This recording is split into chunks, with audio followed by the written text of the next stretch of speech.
everyone. We'd like to welcome you to Real Talk. I'm your host, Pat Terrio, and we're here out at beautiful Moore Station, and I've got Big Phil and Little Phil Best with us today, and we're going to prepare something pretty awesome. So listen, we want to prepare something for the people out there, and we're going to start with the Boston butt, right? That's right. Okay, now, Little Phil, we'll let you start off, to kind of talk about what we're doing and how we need to do it to get this butt prepared to be smoked. Okay.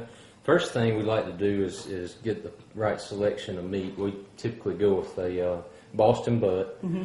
First thing we look for on a good piece of meat is basically anywhere in the 8 to 10 pound range. Mm-hmm. We look for good, what they call marbling inside the meat, which it kind of looks like a marble countertop. Yes, it does. If you've got a good fat mixture in there, that's what you're shooting for. That's what makes it tender and kind of breaks the meat down so you get it to pull like you want it to and have a good pork roast. So this is a nice cut. That's it. Now, Mayor, do you approve of this cut of meat? I mean, you're giving the floor. He's the butt man. I'm the stew man. All right.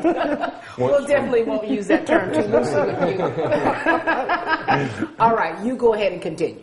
Next thing we do, we'd like to let it sit out for a little while. We've had this one sitting out for probably 30 minutes or so. Let it get climatized to the area we're in. Go ahead and wash it down good, just water. Just water, okay. And we're ready to go. Ready to go. We've got a mix here that we've used for the past few years. It's nothing special, just a store-bought brand. We like it. It's got a lot of different herbs and spices. I don't know if you can kind of see what we got going on there. But the first thing we'll do is just kind of sprinkle it on top. And you don't have to measure, you just sprinkle it. Yep, just sprinkle it, just kind of measure. You are your father's son. I just tell you that. Then you want to get it just what they call rubbing it down. Rubbing it down. Just get it all the creases, you want to cover all your surface area. Make sure you get the backside real good. You can't really overuse it because it's going to cook it on off when you get going, but get that. That's it right there. So now we're ready to put it on the grill. Now, do you have to let this set at all? You know what I mean? How some meats you have to set it and wrap it and let it. It never hurts. We would typically let it sit for at least an hour before we put it on the grill. It doesn't have to be refrigerated, but you let it keep at room temperature. That's right. You don't want to go over an hour, just so you're not getting into the dangerous range with some of your foodborne contamination. And tell them why you need to let it sit for a little while.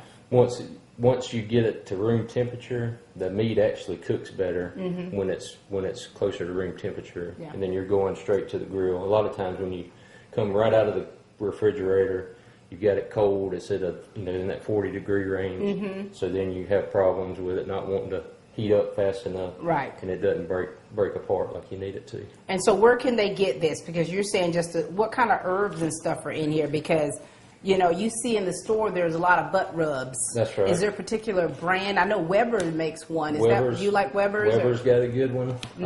Emerald has a good one. Oh yeah, he does.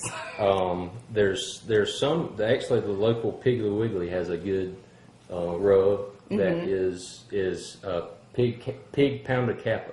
Is the name of it.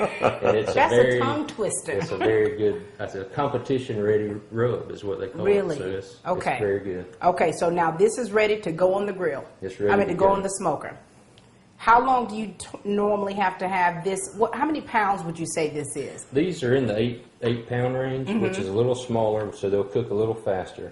What we'll do with this one, when we put it on the grill, you notice you had a fat side, and then you had a meat side. That is correct. We always cook ours with the fat side down. And why is that? We feel like, and there's two schools of thought when you go with this, but our school of thought is when you put the fat side down, you're actually protecting the meat from the heat. So it gives it a little extra barrier so you're not charring directly on top of your meat. Right. So it gives it it kind of breaks down the fat and actually helps infuse it into the meat. So. And it makes the flavoring so delicious. Sure.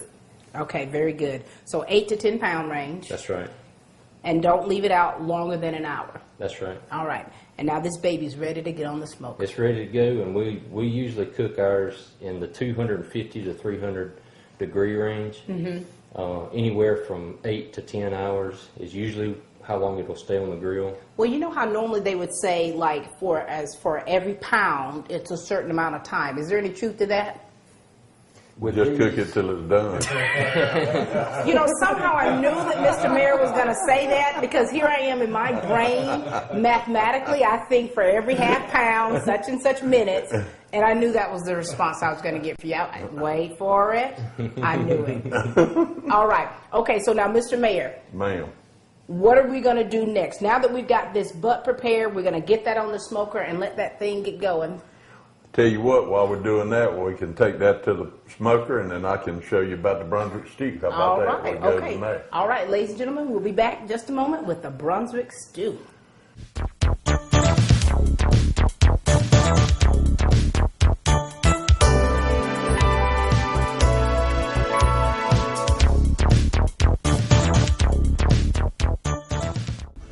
From the moment you walk in the door, you can count on our staff at Dublin-Macon Cardiology to take care of all your cardiology needs.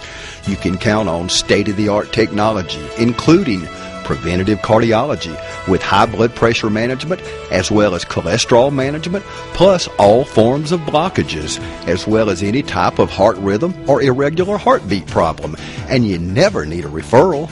Call right now, 272-3525. We're Lawrence County's only full-time single specialty private practice, located on the campus of Fairview Park Hospital. For all your cardiac needs, call on Dublin-Macon Cardiology, 24 hours a day, 7 days a week. Whenever you need us, just call us. Dublin-Macon Cardiology, bringing state-of-the-art cardiac care closer to home. We are back, ladies and gentlemen, with the best boys here, and I tell you, we've already finished that Boston butt, and you've got it on the smoker. Now, how long do we have to wait before we get that finished product? It's going to take us about 10 hours.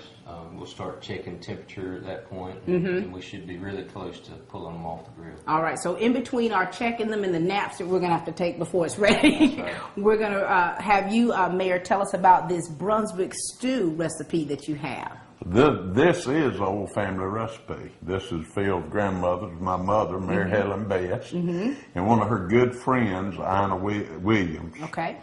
And probably the only thing missing that I can see and I hadn't thought about is both of them probably had a good glass of wine while they were doing this, and I don't see any out there.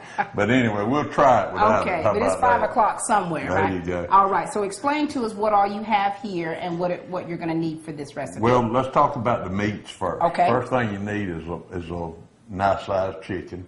You cook the chicken and then bone it. I've already done that. Okay. And then you use the broth that is left from the chicken. That's actually your stock to cook the Brunswick stew. So what we do is I'll tell you about the meat. The chicken is a whole chicken that we cook in the broth. All right. Then a lot of people use Boston butt. What Mama's recipe called for was ground beef and ground pork. Wow. And you brown it in there before you put it in the stew. Now, this is a lot of meat, though. How much is this? How That many is pounds? 2 pounds of each. 2 pounds, so 4 And pounds this of is meat. one chicken. Now, how many people will this actually feed? Once we're done, how many should this feed? According to how much they eat. I don't know. Somehow I knew your dad was going to say that. Yeah, well, my family, not many. Okay. So, for the instructional sake, how Lord many have do you think? mercy. You have stumped me again, I have stumped Pat. you. All I right. don't know. Okay, well, continue. All right. Continue. Well, let's get this lemon. Okay.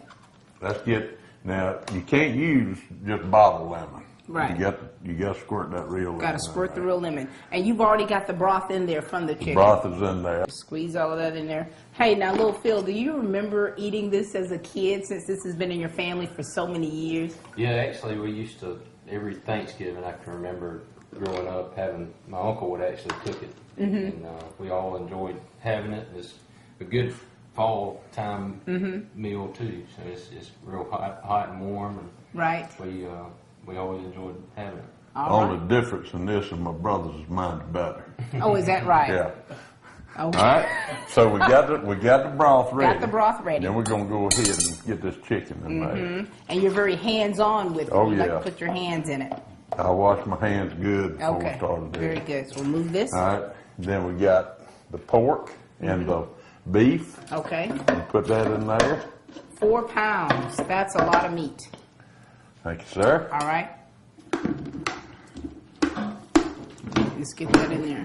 Chop that up pretty good and let it soak around in that broth good. We'll stir it a lot though during the process. Okay. Okay. Then we'll get some tomatoes, Okay. Those are stewed tomatoes. stewed tomatoes. How much are you using? One of the large cans. Okay. Stewed tomatoes. Got it. And then we've got some onions. How much? a You notice I'm cup. going to ask you that every Yeah, time. about a cup. About a cup. Okay. Then you got some farmers market. Yeah, I don't know if y'all ever go to the Dublin farmers market Right. on Saturday, Oh, but it's they got some awesome. great vegetables down there. Got some butter beans, How much do you put in there? bag full. I guess that's about a quart. About a quart. About Okay. a quart. Then we got some okra. Now the okra and the corn and the potatoes came from Piggly Wiggly. Y'all know Mike Wheelis down Yeah. there at Piggly Wiggly? You know him? He's a great guy. He and his wife, they're good folks. They All do a right. lot in Dublin. Very good. All right. And then we got salt and pepper. Salt and pepper. Now, the only thing I deviate from what my mama used to do is to cube potatoes. I like to put them in a little later. Okay. Because I like for the potatoes to stay Firm. A little bit more firm than And then the corn, you don't want to put it in too early because it'll scorch. Right. So we can put that in later. And then the last thing we put in is about a cup of cracker crumb. Okay. And I don't know why. I know it's on the recipe, But it's and on that's the why we recipe do it. But list. this is why we do Okay. it. All And now right. we're gonna stir this up good. Oh, wow. It'll get more red. We got to put a little Worcestershire sauce. Okay. I don't know how much, Pat. I'm not even going to ask you the question of how much anymore. I'm done. I'll just This let is you put about it in this there. much right there. Yes. And then the Tabasco, you gotta be careful with it. If you Yeah. have had a glass of wine, you need to be very careful when you put this in there. Okay. But you put about that much. About that much. You all can kind of gauge that with your eyeball. And then we stir it again. Stir it again. Okay. That And then we'll looks put this on the stove, and it'll cook probably total about an hour and a half or so. But then the neat thing about Brunswick stew to me is after you eat it the first time is when you warm it back up. It's even better the second Oh, time. wow. Don't you think so? Now, Lil Phil, do you make this one as well, or is this one you just eat? This is one I just eat. Okay. He's the Brunswick stew. He is the Brunswick stew man. Well, we're certainly glad you're But sharing. man, Brunswick stew man. I'm going to have that ringing in my ear all night. Okay, so we're ready to get We're this ready on to the put it stove? on the stove. Okay, let's get it on the stove. Put the top on there and let it go. Okay. Usually we'll bring it to a boil. And then And they've got to have a big pot that will actually hold, as far as what you put, as far as in the recipe. That's right. It needs to be a big stock pot. that's a single deal. If if you're feeding more people, Right. you just double it or Oh, triple that's it. for one. That's one making of it. So Okay. I'm guessing, Pat, I don't know, you probably can feed 10 to 15 people Okay, with that. okay. Unless Especially if you're having barbecue and Gotcha, to the kind of side add with dishes it. with Okay, it too. very good. So so that's gonna come to a boil. Now, when it comes to a boil, do you simmer it? Yeah, you do. That's after it comes to a boil, a good hard boil, then you start simmering it and stirring it. And then probably 30 minutes from completion, you add your potatoes and your corn. Okay. And then the last thing you add is the cracker crackers. crumbs. And now you got the top on it. That's one thing I wanted to ask about. Now, usually when I cook certain things, I don't put the top on until it's boiling. But with this, does it matter? Well, I like to get it to a boil quicker. By And the putting way the to top do on? that, you put a top on it. Okay. It'll boil quicker I with see. the top on there. I get it. All right. So once that comes to a boil, we're going to let it simmer for about an hour and a half. That's right. And little Phil, you got to check our butt. You're the butt man. You got to check our butts. All right. Okay. Let me look at it. See how it's looking. All right. Oh, that looks delicious. Okay. All right. So we'll be back in just a moment, right? All right, sounds good We'll to be me. back, ladies and gentlemen, in just a moment. Take me out to the ball game. The cry all over America and right here at home. Piggly Wiggly proudly salutes our favorite pastime. When you're headed out to the ballpark or on the way back home, stop by Piggly Wiggly, where you'll always get friendly, personal service in a clean and safe environment. Piggly Wiggly, a proud sponsor of our community. Now play ball! We are back, ladies and gentlemen, and we've had a long day here with Little Phil and Mayor Bess. It's been a wonderful, wonderful show, and you guys have really taught us a lot of good things here. Yeah. And now we're looking at the finished product. Wow, that That's looks good. delicious. Now, is this is how it looks? It's ready to eat, ready to... It is. One of the things that you look for with a finished Boston butt is what they call a smoke ring. And you can see kind of around the edges this little pink layer. Yes. Then you get into the whiter meat. That's what, in the competition cooking, that's what they'll look for, as well as this hard outer crust they call the bark. Now, can I go ahead and try this now? Yeah. Sample. You get you a sample.